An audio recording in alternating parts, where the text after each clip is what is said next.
এবার বাংলাদেশের শ্রম বাজারের জন্য আরেক সম্ভাবনার দ্বার খুলছে। দীর্ঘদিন বন্ধ থাকার পর এশিয়ার দেশ মালদ্বীপ বাংলাদেশ থেকে আবারও শ্রমিক নেওয়ার আগ্রহ দেখিয়েছে। কিন্তু প্রশ্ন থেকেই যায়, কতদিন এই বাজার ধরে রাখতে পারবে বাংলাদেশ? এর আগেও বাংলাদেশি এজেন্সির নানা দুর্নীতির কারণে এই বাজার একাধিকবার হাতছাড়া হয়েছে। বাংলাদেশ থেকে লাখের বেশি শ্রমিক নিতে চায় মালদ্বীপ, কিন্তু তাতে কিছু শর্ত দিয়েছে দ্বীপ রাষ্ট্রটি। এই মুহূর্তে তীব্র শ্রমিক সংকট চলছে সেখানে।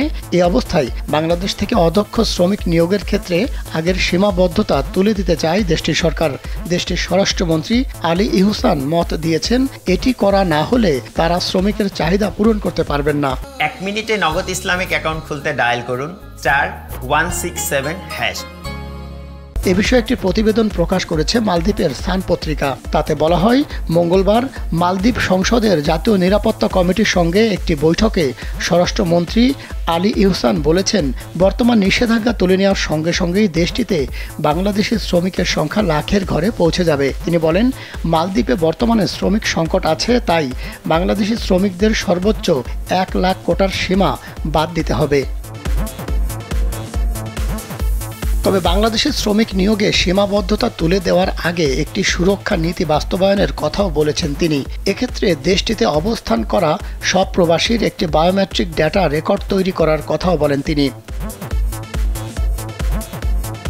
মালদ্বীপে কাজের প্রসঙ্গে স্বরাষ্ট্রমন্ত্রী আরও বলেন, প্রবাসীদের অফিসিয়াল ওয়ার্ক পারমিট ছাড়াও তারা যে দ্বীপে কাজ করে সেখান থেকে একটি পৃথক পারমিট পেতে হবে।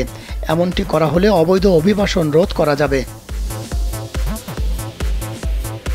এর আগে বাংলাদেশ থেকে জাল নথি ব্যবহারের মাধ্যমে শ্রমিক নেওয়ার একাধিক ঘটনার পর গত এপ্রিলেই দেশটিতে বাংলাদেশের শ্রমিক নিয়োগের উপর নিষেধাজ্ঞা জারি হয়। তাই বাংলাদেশের শ্রমিকের সীমাবদ্ধতা হিতে বিপরীত হয় কিনা তা নিয়েও সন্দেহ করেন দেশটির স্বরাষ্ট্রমন্ত্রী। উল্লেখ্য, 2019 সালের সেপ্টেম্বরে মালদ্বীপের আগের সরকার বাংলাদেশ থেকে অদক্ষ শ্রমিক নেওয়ার ক্ষেত্রে সীমারেখা টেনে দিয়েছিল। তবে বর্তমান সরকার ক্ষমতায় এসে এই সীমারেখা তুলে দেয়, কিন্তু বাংলাদেশি এজেন্সিগুলোর নানা দুর্নীতির কারণে গত এপ্রিলে আবারও বাংলাদেশি শ্রমিক নিয়োগে দেশটি কঠোর হয়ে যায়। মালদ্বীপের আইন অনুযায়ী কোনো দেশের সর্বোচ্চ 1 লাখ শ্রমিক দেশটিতে কাজ করতে পারবে, কিন্তু বর্তমানে 1,20,000-এর বেশি বাংলাদেশি মালদ্বীপে অবস্থান করছেন। এর মধ্যে অনেকেই আছেন অবৈধভাবে। মাহমুদ সোহেল, কালবেলা।